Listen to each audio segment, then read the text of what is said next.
For years, Officer Dwyer was the law in Bell County. His badge was a shield for his bigotry, his patrol car a weapon for intimidation. He preyed on those he deemed powerless, confident the system he corrupted would always protect its own. Every complaint against him vanished. Every accusation was swept into the shadows. He was untouchable. Then, on an unremarkable autumn evening, he lit up a sleek sedan with out-of-town plates. The driver was just another face in the dark, another easy target to be humiliated and put in his place.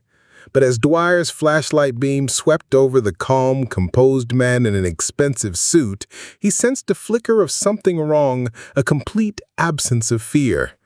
The routine stop spiraled into a public spectacle of drawn weapons and forced submission, all recorded by a growing crowd of horrified neighbors. Kneeling on the cold asphalt, the driver finally spoke 5 words that shattered Dwyer's world and promised to tear his corrupt kingdom down.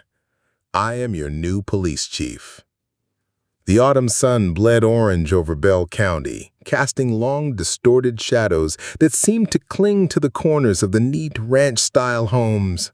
Behind the wheel of his moving-laden sedan, Marcus Ellison watched the town slide by, a living dossier unfolding before his eyes. His gaze, honed by 2 decades in internal affairs, missed nothing.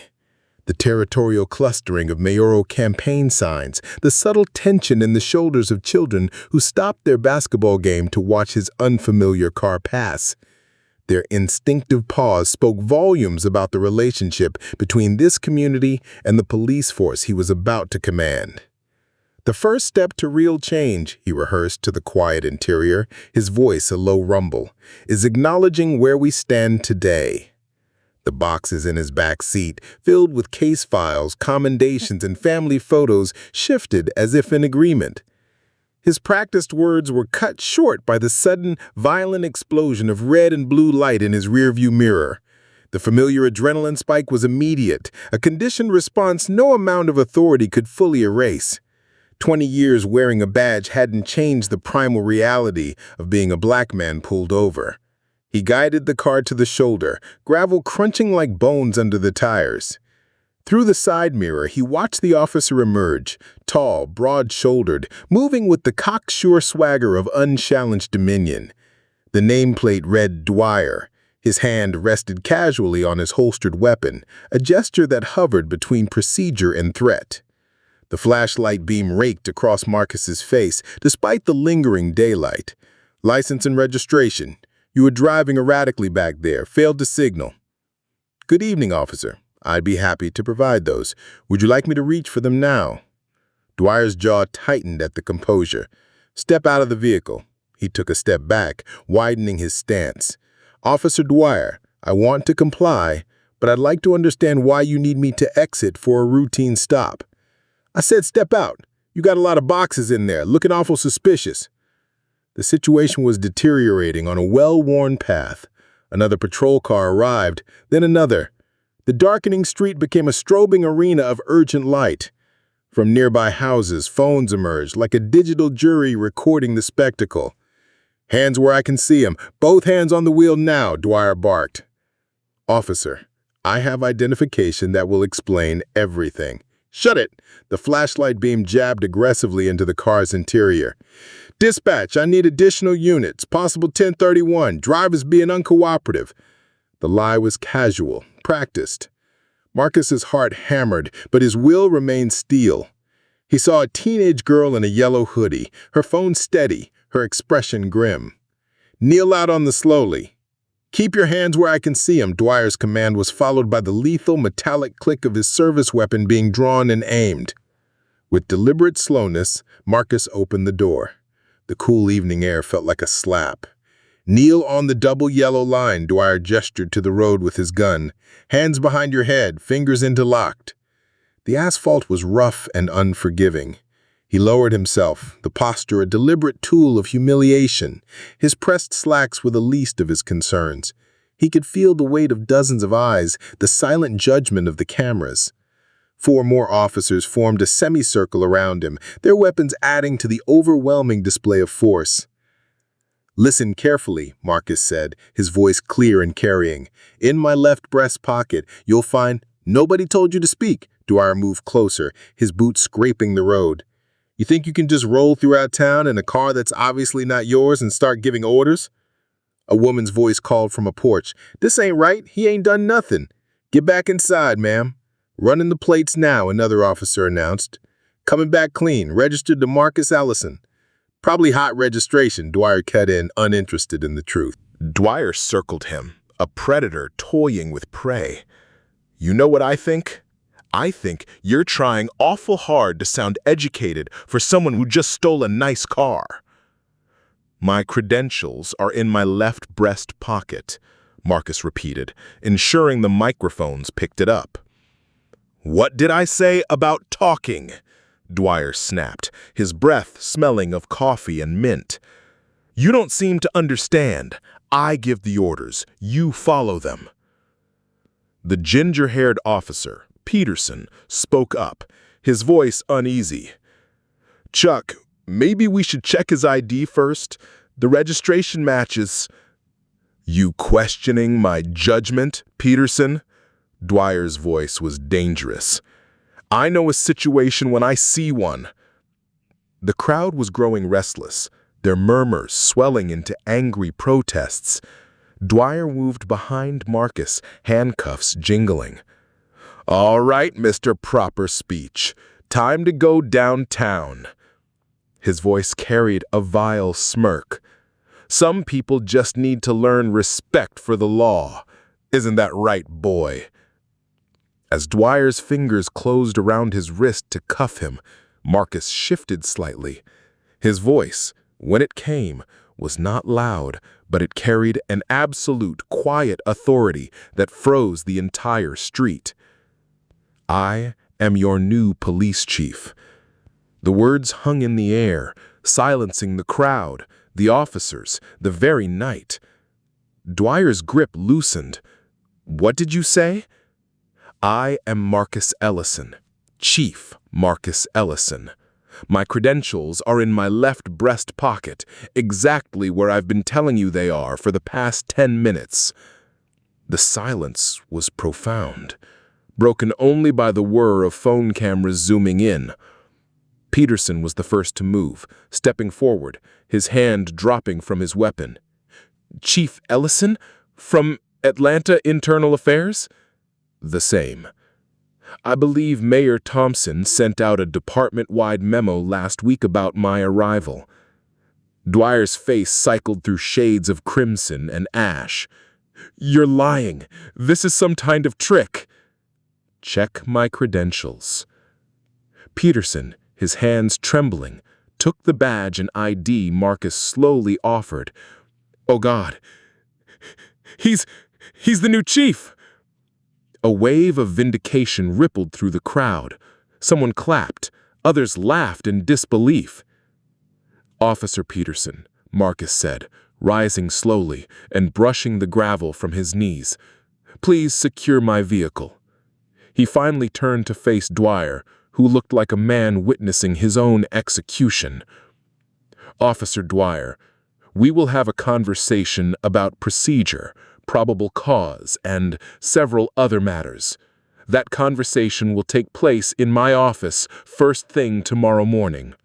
For now, return to the station and write your incident report. I expect it to be detailed and accurate. Every word, every action." He gestured to the wall of phones. "I'm sure we can cross-reference it with the video evidence."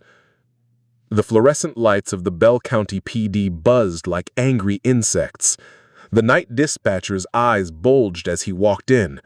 Mayor Blevins arrived moments later, his politician smile strained at the edges.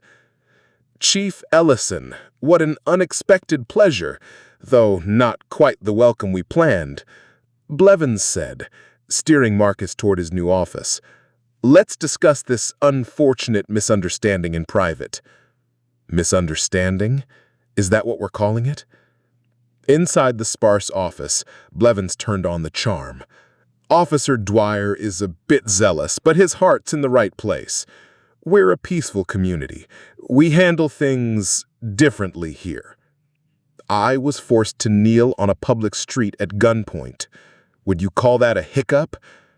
Now, Chief, let's not blow things out of proportion. Videos. That's the kind of attention we don't need. A brief suspension for Dwyer, some sensitivity training. I'll handle my department my way, starting with a full review of Dwyer's record and a formal investigation. Blevins' face vanished. That could be disruptive. You're new here, no connections. Push too hard and you might find yourself very isolated. After the mayor left, Marcus explored his office. In a bottom drawer, he found a stack of complaint forms, all marked closed in aggressive red ink. One file was thicker than the others. The James Wilson case. A teenager beaten, witnesses who recanted, missing dash cam footage. The file was a monument to tidy corruption. He spent the night digging. The next morning, Officer Sarah Chen, a young cop mentioned in the Wilson witness statements, sat stiffly in his office. Your statement says you arrived after the situation was under control. Witnesses place you there the entire time. Shen's eyes darted to the door. My report is accurate, sir. Is it? I have witnesses who say you tried to stop Dwyer from escalating, that you called for medical help. Color drained from her face. Chief, you don't understand. We have a code. Anyone who breaks it, things happen. Backup arrives late. Reports get lost. Why tell me this now? Because you're different, she whispered. You didn't back down. Maybe you can actually change things. For an hour, she talked, painting an ugly picture of routine harassment and systemic cover-ups. Armed with her testimony, Marcus drove to the Wilsons' modest bungalow. Patricia answered, his eyes holding a lifetime of weary defiance. I've been reviewing his case. The official report doesn't match the injuries. I believe you. And I believe James. I'm reopening the investigation. Why should I trust you? She asked, her voice clacking. Because last night, Marcus said softly, I was the one kneeling on that street. As he left, he noticed an unmarked Crown Vic idling down the street. It pulled away the moment he looked at it. The confrontation with Dwyer and his union rep in his office was explosive. Marcus laid out the complaint logs, the patterns, the evidence. Dwyer threatened, the rep blustered, but Marcus was immovable. Effective immediately, you're on desk duty. That night, all 4 tires on Marcus's car were expertly slashed. The responding officer, Mitchell, one of Dwyer's allies, barely hid his smirk. Probably just kids. Hard to investigate without leads. The message was received. Marcus found allies in the most unlikely places. Alberta Price, a retired teacher and veteran activist, whose walls were lined with photos of a lifetime of resistance. And Rachel Green, a rookie from a police family who was sick of the silence and willing to risk everything. In Alberta's living room, over tea, they formed a pact. Rachel would be their eyes inside, Alberta her community connections. They've been watching me so long they've gotten lazy about it. We'll use that. But the enemy was watching. A brick sailed through Alberta's window, wrapped with a note, "Keep your mouth shut, or the next one won't miss." Neon orange slurs were painted on her walls. The responding officers were dismissive, probably just kids. The war escalated. Marcus and Rachel executed a risky midnight raid on the precinct's server room, recovering deleted footage and incriminating emails. But they were seen. The net was closing. Driving home with the thumb drive burning in his pocket, he was run off the road by a black SUV. Masked figures poured out, armed with bats and brass knuckles. Training took over. Marcus fought with the fierce desperation of a man who knew he held the truth in his pocket. He recognized the fighting style, police combat training, and during the struggle, one man's mask slipped, revealing Officer Thompson's face. Bloodied but victorious, he watched them flee. His body was a symphony of pain, but the evidence was safe. He called Alberta and Rachel. They know. They tried to take me out. Thompson was one of them. You need to disappear now. The next morning, bruised and battered, Marcus walked into the First Baptist Church, which was packed with residents and news crews. Mayor Blevins sat in the front row, seething.